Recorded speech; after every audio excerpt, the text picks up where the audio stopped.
Labą dieną, mėlyjeji, sveiki visi. Aš esu Martynas Šaikus ir šiandien yra pirmasis mūsų su Algirdu Karaliumi įkurtos platformos Įgūdžiai LT podcastas. Tai man labai džiugu, nes iš tikrųjų jau seniai aš galvojau pradėti kurti podcastą su žmonėm, reiškia, kurie tikrai ir daug nuveikia, pasiekia ir labai daugybę skirtingų mokyklų išėję ir kurie tikrai geranoriškai, kaip sakant, padeda žmonėms tobulėti, siekti didelių tikslų. Ir vienas tokių žmonių yra mano mentorius ir geras draugas ir verslo partneris Algirdas Karalius.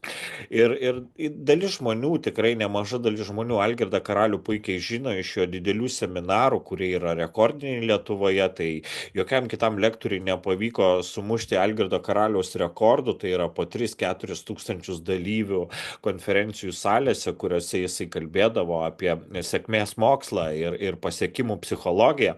Tai iš tikrųjų buvo didžiuliai rekordai, kurie niekam iki šiol nepavyksta pagerinti jų. Bet taip pat yra nemažai žmonių internete, kurie dar tik atranda Algirdą Karalių ir kuriems tai yra vis tiek tam tikra prasme naujas žmogus.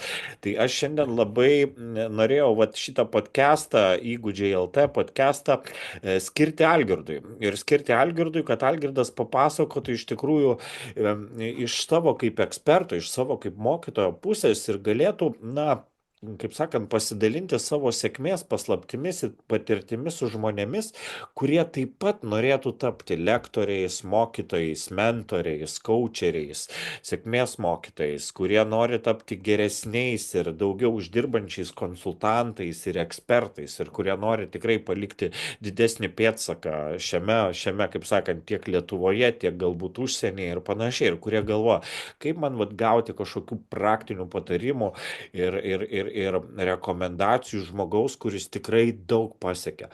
Nes suprantate, yra dabar nemažai lektorių ir mokytojų, kurie, na, sakykime, perskaito kelias knygas, baigia keletą kursų, gauna kažkokią licenciją ir jau jie moko, ir jau jie dalinasi žiniomis. Ir iš tikrųjų patys suprantam, kad, na, tai kartais nėra visiškai tikslinga ir džiugu, kai žmogus, reiškia, pats nedaug ką pasiekęs ir nuveikęs jau moko apie tai kitus. Tai va šitoj vietoj su Algirdu aš norėjau šitą pokalbį vystyti nuo jo pradžios, iš tikrųjų, nuo tų 90 kažkelintųjų metų, kai Algirdas pradėjo mokymų versle, ką jis darė iki tol ir kaip visas paskui lūžis tapo, kuris tapo pats brangiausių Lietuvos konsultantų ir pačiu brangiausiu Lietuvos lektorium. Tai va, iš tikrųjų, dar kartelį norėjau su jūsų aplodismentais pakviesti ir pristatyti Algirdą Karalių.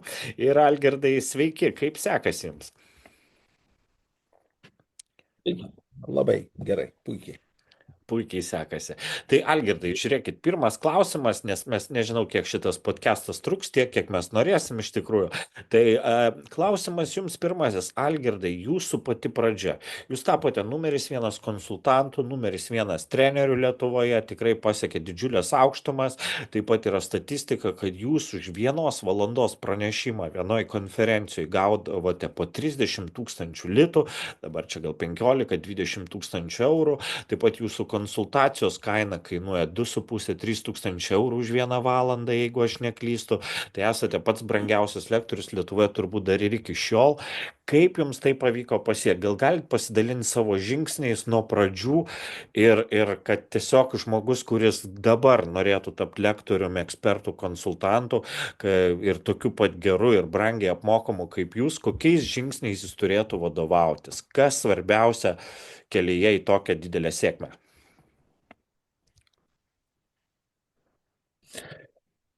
Aš galvoju, man didžiausią įspūdį padarė vaikystėje knyga, šiaip nemėgėjęs buvau skaityti, bet mano sesuo man parekomendavo knygą, kuri vadinasi Tavo galimybės žmogau. Jie iki šiol galima surasti bibliotekoje, tais laikais, tarybiniais laikais, tai buvo vienintelė knyga, kurioje autorius Pikėlis berots parašė tokią frazę, kuri mano iki šiol skamba. Galvoju, jinai atrodo taip, jeigu gali kažko išmokti vienas žmogus, gali tai ir jūs išmokti. Labai įkvepianti idėja, ypač kai man sunkiai sekėsi su mokslais, jau aš pagalvoju, kad jeigu aš išmoksiu daryti tą patį, ką daro kiti, kurie jau yra sėkmingi, tai iš tikrųjų sutrumpinsiu kelią. Ir kai pradėjau studijuoti jau medicinos akademijoje, vat pirmą kartą išgirdau tokį dalyką, kad yra toks mokslas. Tada tai iš vis nebuvo nei knygų, nieko, nu čia tiesiniai laikai, kad yra mokslas, vadinasi, neurolingvistinis programavimas. Mhm. Vat iš Amerikos kilęs labai paslaptingas ir jo pagrindinė esmė yra tokia. Vietoj to, kad nagrinėti, kodėl žmonės yra nesėkmingi, kodėl žmonės serga, kodėl žmonės išprotėja, reiškia, o ką jeigu mes susikoncentruosim į kitą pusę, kuri vadinasi sėkmės tyrinėjimas. Ir mes parinksime žmonės, kurie išsigydė nuo kažkokių lygų, žmonės, kurie prisikėlė iš pelenų, žmonės, kurie pasiekė kažkokių skirtingų rezultatų ir tiesiog atliksim tai, kas buvo pavadinta modeliavimu, sėkmės modeliavimu. Ir paaiškėjo, kad labai galima tai padaryti efektyviai, nes žmogus, kuris turi va šitą modelį sėkmės, jisai gali per trumpą laiką, nedarydama tai, ką kitam galbūt užtruko dešimtmečius. Va. Ir man šitą labai įkvėpė idėją ir analizuodamas, ką daro ir kaip mastos sėkmingi žmonės, suradau vieną idėją, kurią visiems labai rekomenduoju. Jis skamba taip, kad nugalėtojas gauna viską. Na, mes žinom, kad žmonės prisimena, kas pirmas išėjo į kosmosą, bet neatsimena, kas antras. Taip. Neatsimena, visi atsimena, kas pirmas laimėjo olimpiadą, bet nelabai atsimena antrą. Tai todėl idėja yra tame, kad norint kažko pasiekti, tu tiesiog priimi sprendimą, kad tu būsi pirmas. Nebūtinai geriausias, bet pirmas. Mhm. Ir kai tu tampi pirmas, nu tai tada tu įstringi žmonių smegenyse, atmintyje ir tai tau duoda visą eilę privalumų. Tai Mhm. todėl stengiausi būti pirmas, o antras žingsnis - bandyti būti geriausiu. Nes kai tu jau padarai pirmą žingsnį, tau lengviau padaryti antrą žingsnį. Nes pirmieji visuomet turi tam tikrą pranašumą. Tai Taip. va, ir po to, nes ne čia buvau, paskaičiaus, kiek kartų aš buvau pirmas, tai iš tikrųjų labai daug kartų. Va, ir tai reiškia, kad strateginai veikia ir įvairiuose srityse. Tai jeigu nori žmogus tapti brangiai apmokamu, pavyzdžiui, savo srityje, jisai turi būti pirmas. Mhm. Ir Mhm. Mhm. viskas.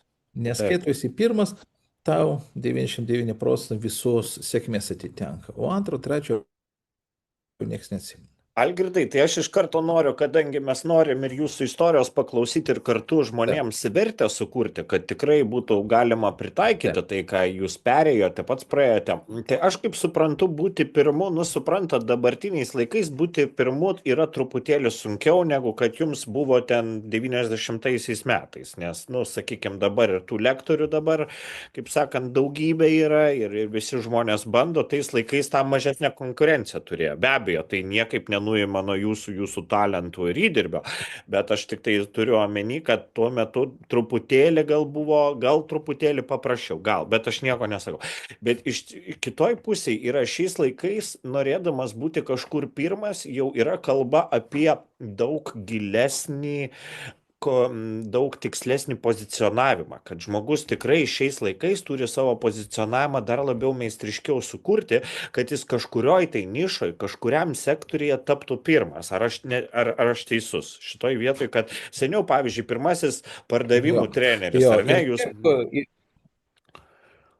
Jo, tai vat seniau jūs buvot vienas, nu, vienas pirmųjų, jeigu ne pirmasis, ar ne, pardavimų treneris pagal neurolingvistinį programavimą, kuris sukūrė savo metodikas, tikrai veiksmingas ir kur jūs padėjot įmonėm padidinti ženkliai pardavimus. Šiais laikais tų pardavimų modelių yra labai daug ir, sakykime, šitoj vietoj, kaip vat jūs siūlytumėte dabar lektoriams, konsultantams tapti pirmais savo srityje kažkokio? jo, aš galvoju, kad labai svarbu remtis paprastais principais, kurie nesikeičia, nepriklauso nuo to, kiek mada, kiek Aha. keičiasi naujos aplinkybės. Ir aš galvoju, kad principas visur yra tas pats. Pavyzdžiui, įsivaizduokit, jeigu pirmą kartą aš išgirdau apie tai, kad galima mokytis, pavyzdžiui, tokio dalyko, nu, kaip savihipnozė, man tada buvo beros 12 metų. Mhm. Ir aš sužinojau, kad aš pats gyvenau tuo metu su tėvais Kazakstane. ir sužinojau, kad kažkur Sankt Peterburgė yra klinika psichoterapijų, kur galima už pinigus, tas laikais tai buvo visiškai, tada įsivaizduokit, tai aš nežinau, čia 70 kelinti metai, nei interneto, nei laikraščių, ten daug, nu nieko, bet va, tai iš lūpų į lūpas, va, ir aš supratau, kad aš noriu to. Pasiskolinau pas mamą pinigus ir nuvažiavau, aš 3 paras važiavau vienas traukiniu iš Kazachstano į Sankt Peterburgą, suradau tą psichoterapijos centrą, Wow. sumokėjau pinigus ir sakau, mokinkit mane, aš turiu išmokti hipnozę. Ir tai buvo prieš daugelį metų. Dabar, jeigu aš sužinau, kad kažkur kažkas yra įdomaus, Mhm. va, aš laikausi tos pačios strategijos, tik yra dabar tai yra 1000 kartų lengviau. Nu, pavyzdžiui, aš sužinau, kad yra galimybė asmeniškai susitikti su Tony Buzan. Ir aš parašiau jam ir jisai sako, aš būsiu Bahreinė. Tokią datą gali atvažiuoti. Ir aš nepradėjau savęs klausti, oi, Bahreinas, toli jau gal jūs kažkur arčiau prie Lietuvos būsit. Aš nesakau, ne, man ta data nepatogi. Aš sakau, kai aš būsiu. Ir man tada reikėjo 5 lėktuvus pakeisti, tik tada skrydį iki Bahreino. Bet aš tai padariau, naudodamas tą pačią strategiją. Dabar kitas variantas, aš sužinau, kad yra galimybė pasimokyti pas geriausiai, reiškia, nu, greičiausiai skaitantį žmogų pasaulyje, Hovardą Bergą. Ir jisai sakė, aš gyvenu giliai, giliai Amerikoje. Aš sakau, kada galit? Jisai sako, galiu tada. Ir aš atskridau keliom dienom ir pasimokiausi. Mhm. Antras dalykas, aš sužinojau, kad yra moteris, kuri moka piešti ir mokina piešti. Ir aš sakau, aš noriu pas ją. Ir nuskridau iš Lietuvos į Miami. Ir kad maždaug įsivaizduoti, dėl kainos aš irgi niekuomet nesiginčiau. Tam, kad jinai mane mokintų, aš sumokėjau $80,000. Tam, kad jinai man asmeniškai, nu, perduotų tą technologiją. Bet kodėl aš sakau apie tai, kad bet vieną kartą, atsimenu, Kaune buvo prieis prie mane studentas ir sako, Ardai, norėčiau, kad jūs būtumėt mano mentoru. Aš sakau, nu nežinau, ar galiu tau būti mentorum, nu bet tu nežinau, gal galim kažkaip susitikti. O kada jūs būsite Kaune? Sakau, šiaip aš Vilniuje. Nu ne, Vilniuje, jūs galite man pranešti, kad aš būsiu Kaune? O kai jūs būsite Kaune ir aš tada, jeigu turėsiu laiko, aš norėčiau susitikti. Nu Taip. ir tu supranti, kad tai tiesiog žmonės masto kategorijos, kad patogu, nepatogu. Ir didžiausia problema yra dabar, aš galvoju, kaip niekad yra lengva būti numeris vienas. Kodėl? O čia mano Labai gilus geras įsitikinimas. Tada per sunku. reframingas. Jo, absoliučiai. Įsivaizduok, jeigu tam, kad man mokytis NLP, kai aš mokiausi NLP, nebuvo nieko, nei lakščių, Lietuvoje apie tai niekas nežino. Aš turėjau, būdamas studentų, imti kažkur pinigus, važiuoti į kažkur tolimus kraštus, mokytis. Tada mokymai buvo visą mėnesį. Dabar NLP diplomą gauti galima per vieną dieną ir internetu. Bet tu Taip. nieko neišmoksti daugiau. O dabar žmonės yra išpuikę ir Taip. jie nėra pasiruošę dviejų dalykų padaryti. Jie nėra pasiruošę sumokėti kainos, Mhm. laiko, energijos tenais. Ir nėra pasiruošę gilintis į gilį. Nes numeris vienas dabar tai nėra būti pirmam. Visai nebūtina būti pirmam. Numeris vienas tai reiškia būti geriausiam šitoj srityje. O Mhm. dabar žiūrėk, dabar visi konsultantai, va, nu ko nepaklausi, visi turi 150 diplomų.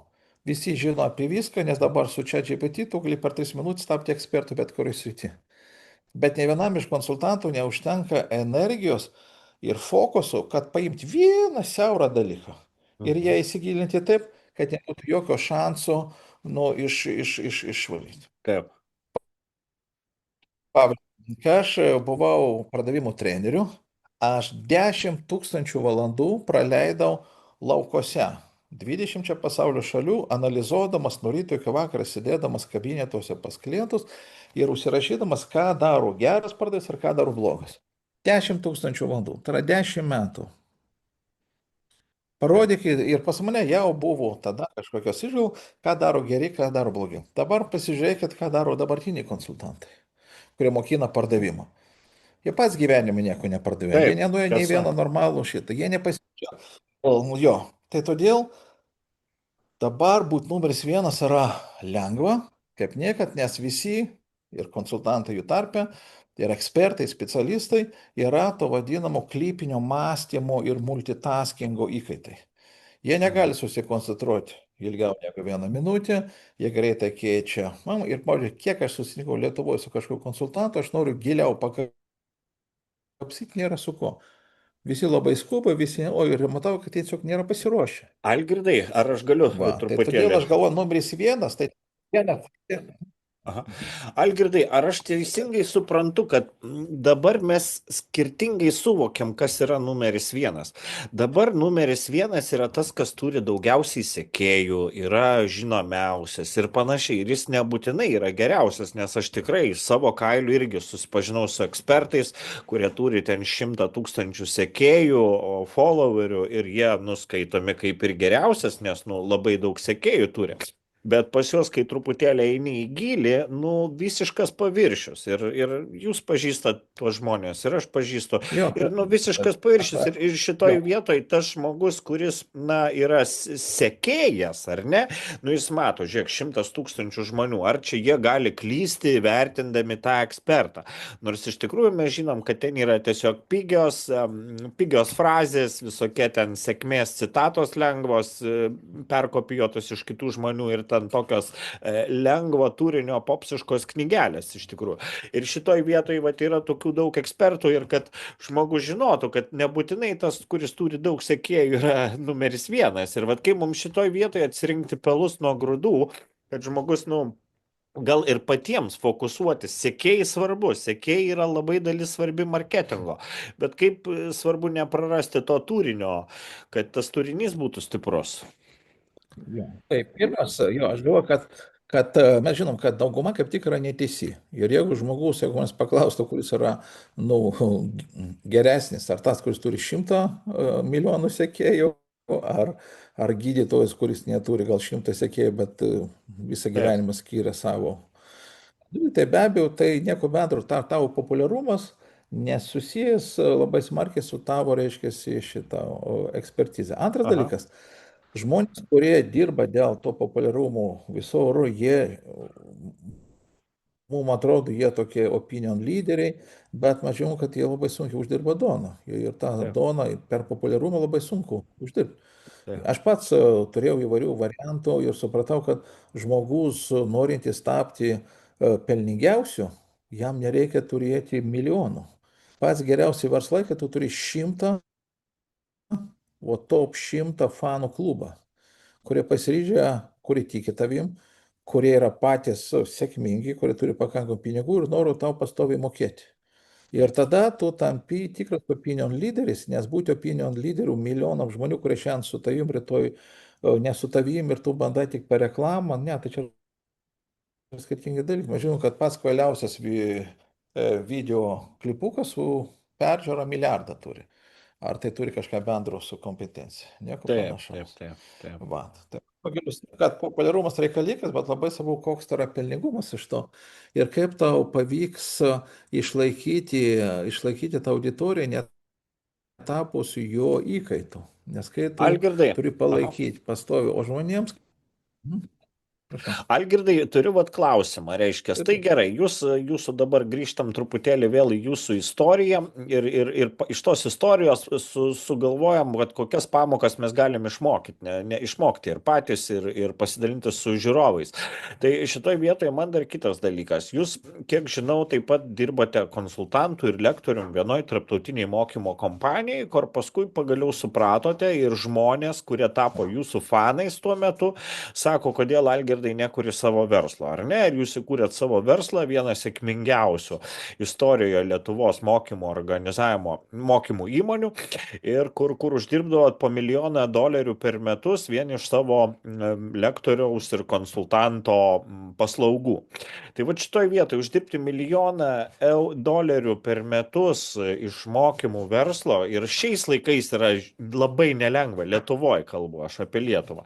Bet tais laikais irgi jūs atrodo, jūs buvote tuo metu geriausias Lietuvoje pardavimų treneris ir vadovavimo, lyderystės treneris. Kodėl vis dėlto šitas sritis nutarėte eiti? Kodėl tai nebuvo buhalterija, kodėl tai nebuvo reiškia, kiti kursai apie laiko valdymą ir panašiai. Vat pardavimai ir vadovavimas. Šitos dvi sritis. Ar jas ėjote tai tendencingai, nesupratote, kad ten daugiausiai pinigų, ar jūs kažkas pametėjo į tą pusę? A, Aš visuomet į pardavimą žiūrėjau ne kaip į pardavimą, o kaip į sugebėjimą daryti įtaką žmonėms. Mhm. Nes ką aš pastebėjau, kai aš mokiausi įvairių psichologinių tų rūšių, aš supratau, kad 99% visos psichologijos apie patologiją. Ir tai iš Mhm. karto mane, aš išėjau iš psichoterapijos, nesupratau, čia, nu, tiesiog aš norėjau visuomet padėti žmonėms tapti, gauti supergalias. Vietoj to, kad žmogui, kuris serga, padaryti geriausią atveju vidutinioką. Ok. Va. Aha. Bet čia girdėjau, nes blogai, kad čia tokios dvi skirtingos rytis. Va. Antras dalykas, supratau, kad jokios psichologinės technikos nieko nereiškia, jeigu tu nemoki įtikinti žmonės. Ir įtikinti žmonės tau atiduoti pinigus. Tai va, tai ir supratau, kad aukščiausia kategorija žmonių, kurie sugeba įtakoti, tai yra tie, kurie moka daryti pardavimus. Tai mano gyvenime aš niekuomet neėjau ten, kur yra pelninga, ten, kur yra populiaru. Aš visuomet sugalvoju, kad geriausia tu gali daryti tai, kas tave patį domina. Tai aš lygiai taip pat atėjau tą industriją, kodėl tai, kad mane domina, ir po to išėjau iš tų pardavimų, lygiai tuo supratau, kad jau šitoje vietoje nieko savo asmeniškai negaliu kažką surasti. Tai patarimas būtų toksai, kad neikite iš paskos madingų dalykų. Nes jeigu tai yra madinga, nu, tai reiškia, ten daug labai norinčių ir ne faktas, kad jūs tenais praskinsit savo kelią. Va, tai ir nebėgiokit iš paskos mados, nes mada kiekvienais metais baigėsi ir jūs netapsite Mhm. ekspertų. Tai visuomet geriau eikite iš paskos savo aistros, nes jeigu jūs kažkokios srities tai stringas, tai jūs neskaičiuojat valandų, jūs pasinėrėt taip giliai, kiek jūsų smalsumas leidžia jums tai Yes. padaryti. Ir jūs anksčiau ar vėliau tapsite numeris vienas. Va. Labai Ir gerai. darysite tai toje, kad jums malonu ir įtaka bus visai kitokia. Algirdai, tas, vat, man Ir vis mes domina. atsimenė, Aha. Taip. jo, atsimenė, Prašau, prašau, prašau, tęskit. atsimenu, kai mes pačiam pike, jo, kai mes buvom pačiam pike su pardavimo klubu, Taip. mes tada ir organizavom mano išėjimą. Kodėl tai Taip. atrodo pike, ne? Bet būtent tada, kai tu esi pike, tai tada ir reikia daryti visus staigius judesius. Nes tada tu dar turi energijos, turi jėgų ir tu gali diktuoti savo sąlygas. Nes tada, kai žmonės išeina, tu jau, kad jau nebepopuliaru, Taip. neneša žmonės pinigų, čia yra, jau yra tu esi auka. Mes išėjom pačiam ir mes iš daugelių industrijų išėjom tada, kai padarėm ir toliau buvo tiesiog neįdomu, nieko savo naujo ir todėl tai leido gyventi taip, kaip tu nori, o ne taip, kaip diktuoja aplinka. Mes Va, buvom tai. labiau tokie menininkai, ar ne, kurie Taip, dar irgi jo. dalyviai, kas irgi nežinot, kartu su Algirdu įkūrėm pardavėjų klubą, kuriame buvo savo tos apogėjos metu virš 7 000 narių, kurie reguliariai tiek rinkdavosi į mūsų gyvus seminarus, konferencijas, tiek į onlininius visokiausius mokymus. Ir Algirdas buvo pagrindinis ir vienintelis pranešėjas ir speakeris to klubo, ir kuris reguliariai kas 2-3 mėnesius darydavo gyvus eventus. Tai buvo didžiausi Lietuvos rekordai pasiekti, paskui ir pardavimų formulę nukopijavo nuo Algirdo visą tą formatą ir pradėjo daryti savo Ir dabar konferenciją. tam, kad surinktų tokią grupę, jo, ir tam, kad dabar surinktų tokią grupę, net mažesnė negu mes surinkdavom su Martinu, nu, reikia kviesti 30 ekspertų iš Taip, viso pasaulio, kad taip. palaikytų tą susidomėjimą. Nu, tu supranti, kad tai yra industrija, o nieko bendro neturi su kūrybingumu. Taip, ir iš tikrųjų čia, Algirdai, aišku, jūs ir pats ir mano gyvenimą pakeitėte ir iš tikrųjų dėl tų ir pradėjau daug daugiau ir uždirbti ir tas pasitikėjimas buvo toks, yra toks didesnis, gerokai didesnis negu po kitų lektorių mokymų ir seminarų, tai šitą visada būsiu jums dėkingas. Tai dar vienas dalykas, kalbant apie profesinę sėkmę, būtent ekspertui, konsultantui, lektoriui, speakeriui, žmogui, kuris dalinasi ir parduoda savo žinias. Aš taip galvoju, gal, sakykime, kada jūs dirbat ir uždirbdavo tuos milijonus dolerių ir dabar daug uždirbat, tiesiog tais laikais jūs ten sukūrėt milžinišką verslą iš to ir panašiai. Kaip Jūs manot, kokie keli pagrindiniai dalykai leisdavo Jums uždirbti daug pinigų? Ta prasme, kas Jūs padarė brangiausių Lietuvos istorijoje konsultantų? Ir ką iš to gali išmokti mūsų žiūrovas šiandien? Tai dar kartą, pirmas dalykas. Reikia priimti sprendimą, kad tu būsi numeris vienas. Ok, Nebūtinai pirmas, jeigu jau reikia, bet numeris vienas. Tai yra geriausia. Antras dalykas, tada tu turi išanalizuoti, ką jau šiuo metu daro geriausiai. Ir aš išvažiavau po pasaulį žiūrėti, ką daro geriausia. Ir tai vadinasi modeliavimas. O tai reiškia, taip, pradžioj, prieš tai, kaip kurti savo kažkokį tai modelį, tu turi išmokti viens sprendimą tai, ką daro jau geriausia. Ir tada, kai tu jau išmoksti ir darai ir gauni tokius pat rezultatus, ką daro geriausia, tada pridedi savo kažkokį tai unikalumą. O daugelis eina savo būdu. Ne, aš būsiu nuo pat pradžių originalas, aš darysiu labai gerai. kažką to, ko dar niekas nedarė. Aš galvoju, čia yra pati didžiausia klaida. Nes sukurti savo muzikinės stilių, nu, tikimybė yra vienas iš nulių. Tai Vat. Algirdai, Taip ir čia. Iš pradžių jūs turite. čia jūs pasidalinot, aš dabar konspektuoju, nes aš vėliau, reiškia, Taip, padarysiu tokią taip, santraukėlę mūsų prenumeratoriams naujienų. Esmė, pirmas, priimti sprendimą, antras, pažiūrėti ir, nu, iš tam tikrą prasme kopijuoti tai, ką daro geriausia, ar ne, jų tam tikrus taip, dalykus, ar ne. Trečias, pridėti savo unikalumą. O ketvirtas ar penktas, vad kiek čia tų taip. punktų maksimaliai bus, bet noriu įkišti Jo, savo jo, jo, trigrašį, jo, jo, jo, kad jo. nebijot Jo, paprašyti penki už tai, maksimum, jo. bet nebijot už tai paprašyti daug pinigų. Nes sutikit, turbūt, kad daug uždirbti reikia ir kainodara Ne, turi ne, būti, čia yra ar ne? mažiausiai svarbu. Jo, jo. Mažiausiai Tai, svarbu. bet čia yra paskutinė. Jo, Gerai. čia yra mažiausiai. Ketvirtas punktas, tai tiesiog nu atiduoti visą aistrą. Tai turi būti aistra. Tu tiesiog eini tenais mirti į tą sceną, nežinau, kur tu Taip, į tą. Nes ką aš pastebėjau, ką aš tūkstantį kartų užkulisiuose būna per seminarą, nu, per kažkokią konferenciją, taip, ir aš klausiausi metų speakerio, ar tu neseniai, ir vat neseniai čia buvo, kai vat moterų tenais, vat verslo jūs taip, organizavot, Martinai, su savo taip. partneriais. Ir aš klausiau tų speakerių, kaip ar jūs jaudinasi? Ir buvo spėjus žmogus, ne, aš nesijaudinu. Aš sakau, o jau viskas, kitai kaip pasakau, o čia bus pats blogiausias pasisakymas. Mhm. Nes jeigu žmogus nesijaudina, reiškia, jis paruošė slaidus ir taip ir buvo. Aš po to jam ir paskelbti, tu padarai blogiausią pasisakymą. Ir Taip, atvirkščiai, tie, kas jaudinasi, reiškia, tu supranti, kad nesvarbu, kiek jis pasiruošęs, jisai supranta, kad jisai gali ten susimauti, jis eina ten kaip į mūšį, atiduoti save. Ir vat visi taip, geriausi spykeriai, jie žinomas jaudinosi. Kodėl? Nes jie tai daro savo aistra. Tai todėl ketvirtas punktas reikia tiesiog aistringai tam atsiduoti. taip. Nes žmonės, e, jie moka ne už žinias.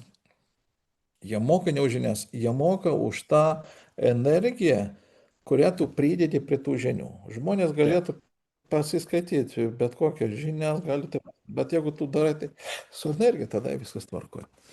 O penktas punktas tiesiog pasakyti tą kainą, kurią tu norėtum gauti. Aha, labai gerai. Ir mano formulė, jo, ir formulė vis man buvo tokia, aš sužinodavau, kiek yra Lietuvoje kokia kaina, ne už kažkokią paslaugą, už šitą. Ir aš imdavau pačią aukščiausią kainą ir tiesiog dvigubindavau. Ir Mhm. ką tai duoda? Duoda fantastišką jausmą, kad tu esi pats brangiausias. Ir antras dalykas, tu tampi be konkurencijos. Nes kol visi varžosi dėl vidutinės kainos, Taip, o kažkokių didelių privalumų nėra, va, tai tu negali įrodyti, kad tu ten 20% esi geresnis. Bet jeigu tavo kaina yra iš principų iššoka iš viso šito, reiškia, tu jau sukuri atskirą kategoriją, tokį žydrį vandenyną, kuriame nieks nenori ir nedrįsta būti, o tu tada kuri savo industriją, savo standartus. Ir atsimenu, vienas iš man įrodymų, kad tai buvo labai sėkminga, atsimenu, vedžiau vienam bankų valdybos nariams mokymus, per pertrauką išėjau ir girdžiu, vienas iš organizatorių šito mokymo kalba telefonu. Sako, jo, žinot, kur mes radėmės, kur Aldo karaliaus seminare. Ir girdžiu, jo, žinau, kad brangu, nu, bet mes savo galime leisti. mhm. Tai Mhm. todėl tu ir šitą, kaip ir tie, kas perka brangų automobilį, jie žiūri ne kaip sutaupyti. Jie žiūri tai, kad tai yra kita klasė ir galvoja ir tikisi gauti kažko visai kitos klasės. Tai Supratau. va, to kita klasė, tai dar kartą, tai paremta ne tai, kad tu gali cituoti kažkokią knygos, kurią perskaitė, bet tai yra žmonės moka, kas moka pinigus, jie moka už tą patirtį. Žmogaus, kuris kažkokioje srityje suvalgė visas įmanomas šuniukus, ką jie ten suvalgė, ir jo tiesiog tiki. Nes jis sako, pas mane, pavyzdžiui, yra 5000 knygų, nu ir aš galiu pasakyti, va šita knyga tikrai gera. Ir jeigu mane žmogus tiki, tai jis iš tikrųjų žino, nu, kad Taip. aš jau paragavau daug skirtingų dalykų. Ir tada jis, okei. Nes jeigu tu esi ekspertas, tavo nuomonė yra vertama, nes tu turi daug kartų palyginęs kažką su kažkuo. Gerai, Tai Algirdai, 5 punktai. labai gerai, labai dosnus 5 punktai, aš juos pasižymėjau, siūsdamas laišką ir kviesdamas žmonės, reiškia, žiūrėti šį podcastą mūsų įgūdžiai LT, būtinai pranešiu apie tai, kas jų laukia. Ir dabar paskutinis dalykas, aš žinau ir mes vat kartu su jumis kūrėm naują programą mokymų 15 savaičių, kuri vadinasi Ekspertų paslaptis, kaip sukurti sėkmingą lektoriaus, konsultanto ir eksperto verslą. Ir čia jūsų yra 15 savaičių trukmės mokymų programa skirta visiems norintiems sukurti konsultacijų, lektorystės ir ekspertų verslą, arba jau esantiems tokiais, bet norintiems keliais kartais padidinti ir savo sėkmę, apyvartą, pajamas, pelną. Sakykit, kokie pagrindiniai dalykai, vat jūs tikite, kad ši programa padės žmogui? Nes suprantat, yra ir užsienyje įvairiausių programų ir panašiai. Kodėl jūs ir kodėl ši programa? Ja. Pirmas pats didžiausias išskirtinumas tai būtent tai, kad mes kalbam apie įgūdžius. Aš po 30 metų darbo info versle netikiu jokia informacija, aš netikiu jokiamis žiniomis, bet aš tikiu įgūdžiais. Ir žinau, kad 99,9% visų mokymų, kurie vyksta ir Lietuvoje, pasaulyje, yra žinių perdavimas iš lūpų į lūpas. Ir tai nieko bendro, kaip taisyklė, neturi su įgūdžiais. Bet kadangi aš daug metų dirbau rytų kovos menų treneriu, armijoje treniravau žmonės karui, aš žinau, kad žinios niekas. Kai pradeda bombarduoti arba išeini į rinką, tenai žinios tau nieko neduoda. Ką Taip, tau duoda sėkmė, tai yra įgūdžiai, kurie tavo raumeninė. Tai va šita programa, jinai to unikali, kad mes būtent nekalbėsim, o treniruosimės įgūdžius. Aš duosiu aiškius algoritmus, kurių dėka tiesiog žmogus negalvodam daro žingsnis po žingsnių ir gauna galutiniam rezultate konkretų vertingą produktą. taip, Pavyzdžiui, aš giliai įsitikinęs ir tai pasaulyje seniai yra įrodyta, jog tu netapsi ekspertu, kol neturėsi tam tikrų atributų, kurie išskiria tave iš visų kitų specialistų. Ekspertai turi kaip minimum parašę knygą. Bet knygos parašymas tai gali būti galvos skausmas ir žmonės daugelis jaučia, kad neturi žinių, nemoka rašyti dar kažką. Aš duodu aiškiai technologiją, kuri leidžia bet kuriam žmogui, kuris turi kažkokias žinias savo specifinės, per savaitgalį parašyti knygą. Aš pats parašiau 14 knygų, mano knyga viena tapo Amerikoje bestseliu, žinau, kad tai yra technologija, tai nieko bendro neturi su talentu, su įkvėpimu. Tai va, tai mūsų mokymai yra labai praktiški, aš sukūriau tokį, aš pats labai dėkingas pačiam Martynui, aš vis dar atidėdavau, bet aš pagalvoju, kad po 30 metų, man tiesiog aš negaliu toliau judėti, jeigu aš visą žinias neperduosiu į tokį algoritmą. Aš tikiu algoritmais, nes algoritmai leidžia tas intuityvias žinias, kurias jūs galit gaudyti ir aš važinėdamas po pasaulį klausiau vieno kito, bet didžiausios problemos, kurios susidurėm, visi tie ekspertai, jie šneka, bet jie nelabai gali perduoti. Tai vadinama intuityvi arba nesąmoninga kompetencija. Nežinau, ką aš darau. Bet kadangi aš esu iki kaulo smegenų, reiškia, NLP tas modeliavimo atstovas, aš tikiu, kad tai turi būti algoritmas, kurio žmogus kitas, kuris net nematė geriausio gali padaryti ir išmokti. Tai va šita programa vienintelė pasaulyje, kuri padeda žmonėms, kurie tikrai pasiruošę padirbėti, suformuoti įgūdžius. Aš netikiu tokiais dalykais kaip talentas, aš netikiu tokiais dalykais kaip charizma, Ir iš tikrųjų netikiu to, kad negalima išmatuoti. O įgūdį galima išmatuoti, galima išmokti ir galima panaudoti. Ir aš galvoju, kad rezultatai, kokio jūs bebūtų profesijų, duoda būtent įgūdžiai. Nu, duosiu pavyzdį. Jeigu jūs galite daug knygų perskaityti apie rytų klausmenus, jeigu aš pakviesiu jūs į ringą, pastatysiu prieš jūs sportininką, kiek užtruks jam sužinoti, ar jūsų žinios padeda ar ne. Nu, prieš Nu, ūsiką. turbūt.